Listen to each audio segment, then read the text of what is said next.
Hello viewers, இனி நம்ம பார்க்க போறது ஒன் பீஸ் எபிசோட் 939 பார்ட் 1.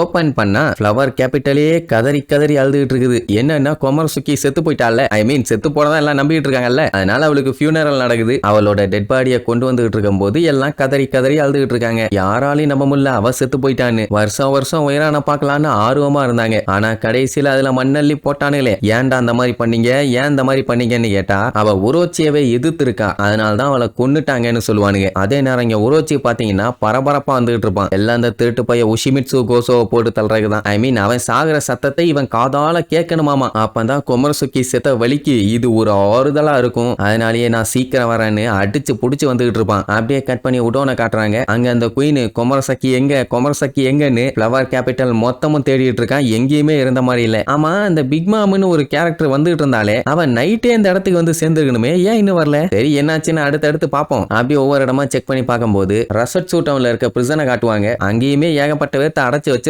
ஆனா இங்க இருக்கிற அளவுக்கு அங்க இல்ல. இப்ப அந்த டொனயாசுவை எல்லாத்து முன்னாடியே வச்சு ஒரே போடா போட்டு தள்ள போறாங்க. அவனை கூப்பிட்டு வந்து ஒரு கட்டையில படுக போட்டு கெட்டி அழகா தொங்க விட்டாங்க. அவன் சாக போறோன்னு கன்ஃபார்மே பண்ணிட்டான். இருந்தாலுமே அவனுக்கு சந்தோஷம் தான், ஏதா பாத்தியும் அவன் கவலைப்படல. அதே நேரம் இங்க நம்மளுக்கு டொனயாசுவை காப்பாத்துறதுக்காக எபிசூட்டம்ல இருந்து வேகமா கிளம்பி வந்துகிட்டு இருக்காங்க. அவங்க யாராலையுமே நம்ப முடியல. அவன் தான் அந்த உஷிமிட்சு கோசோன்னு. அவன் நல்லா பணக்காரங்க கிட்ட திருடி ஏழைகள் கிட்ட கொடுப்பான். அப்படி இருக்கும் போது பணக்காரன் அவன் மேல கான்ல இருக்க மாட்டானா என்ன? சொல்ல போனா இவங்களே லைவா பார்த்தாங்க. அவங்கிட்ட இருக்க எல்லாத்தையுமே மத்தவங்களுக்கு பிரிச்சு பிரிச்சு கொடுத்துக்கிட்டே இருந்தான். அப்படின்னா அவனாதான் இருக்குங்கிற மாதிரி இவங்களுக்கே டவுட் தான். அண்ட் ஃப்ளவர் கேபிட்டலையும் அவனை பத்தி நிறைய பேசிட்டு இருந்தாங்க. இப்படி எல்லாம் வேகமா கிளம்பி போயிட்டு இருக்கும்போது திடீர்னு அங்க மக்களோட சலசலப்பு, என்ன ஒரே கூட்டம் கூடி இருக்காங்கன்னு போய் பார்த்தா அவன் சாக போறத லைவ் டெலிகாஸ்ட் பண்ணிட்டு இருக்காங்க. அவன் சிரிச்சிட்டு இருப்பானா, யாருக்கும் ஒன்னும் புரியல, என்ன இந்த நிலைமையிலையும் சிரிச்சிட்டு இருக்கானேன்னு. அட அவன் சிரிச்சா பரவாயில்ல, இந்த மொத்த வில்லேஜுமே பார்த்து சிரிச்சிட்டு இருக்குது. எப்பா உங்க ஃப்ரெண்டு தான் சாக போறான், என்ன சிரிச்சிட்டு இருக்கீங்கிற மாதிரி கேட்பாங்க. யாரும் கட்டுக்கிற மாதிரி இல்ல, அவங்க பாட்டுக்கு சிரிப்பாங்க. ரோபினால இவன் தான் உஷிமிட்சு கோசோங்கிறத நம்ப முடியல. ஆனா இப்ப அது முக்கியம் இல்ல, அதான் மாட்டிட்டானே. அப்ப அந்த காஞ்சிரோ இருக்கான்ல, அவன் டொனயாசுவோட ஹேரை பார்த்துட்டு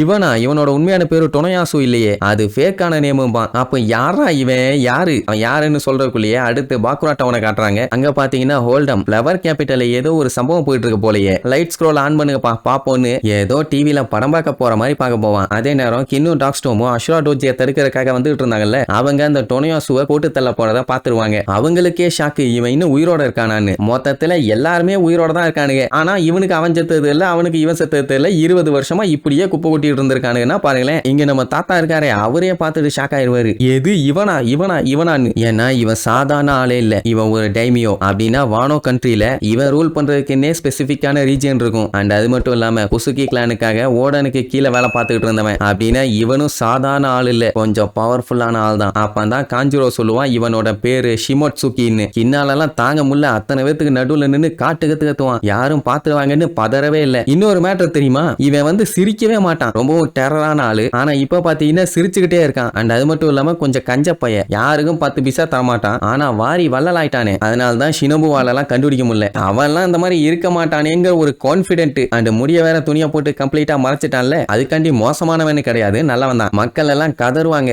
எது இவரா, அவரை விட்டுருங்க, கொல்லாதீங்க கொல்லாதீங்கன்னு. அவனுக்கு அங்க சந்தோஷம் தாங்க முடியல, ஏன்னா மக்கள் யாருமே இன்னும் அவனை மறக்கலையே. அப்பந்தான் அவனோட பிளாஷ்பேக் ஒண்ணு காட்டுவாங்க. இவன் லேண்ட் ஆஃப் ஆனோல இருக்க ஹக்குமையோட ரூலர். அப்ப தலைவன் பாத்தீங்கன்னா இப்படிதான் இருந்தான். இவனோட ஏரியாவுக்கு வர விசிட்டர்ஸ் சில டைம் நல்லா இருக்குன்னு வாழ்த்திட்டு போறாங்க, பல டைம் வந்து பஞ்சாயத்து தான் பண்ணிட்டு போறாங்க. அதனாலேயே ஒரு கை பாத்துறணுங்கிற மாதிரி சொல்லிட்டு இருப்பான். இல்ல இன்னொரு காமெடி என்ன தெரியுமா, உடனே அவங்க அப்பா கேஸ்ல விட்டு அடிச்சு துரத்தினாருல, அப்ப அவன் நேரம் அந்த டொனயாசு கிட்ட தான் வந்து இருந்தான். எப்ப பார்த்தாலும் விளையாட்டுத்தனம், நீங்க ஷோகனோட பையன், இப்பெல்லாம் இருக்க கூடாது, போங்க போய் பொறுப்பாருங்கன்னு சொல்லுவான். அதான் விரட்டி விட்டாரு. இதுக்கப்புறம் நான் என்ன ராஜவம்சமா? கிடையவே கிடையாது.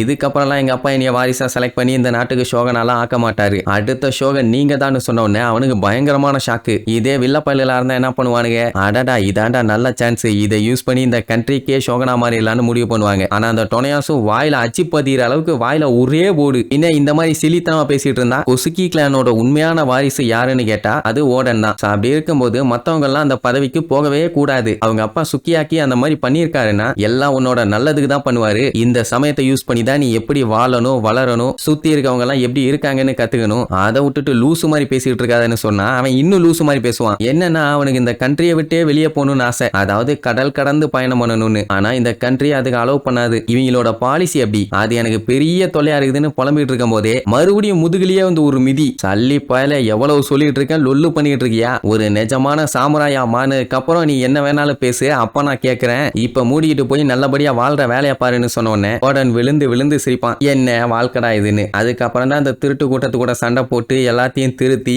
ஒரு சூப்பரான வில்லேஜியா ஃபார்ம் பண்ணான். இதுக்கப்புறம் அந்த டொனையாசுவை போட்டு தள்ளாங்களா இல்லையான்னு அடுத்தடுத்த எபிசோட்ல பார்க்கலாம். டாடா.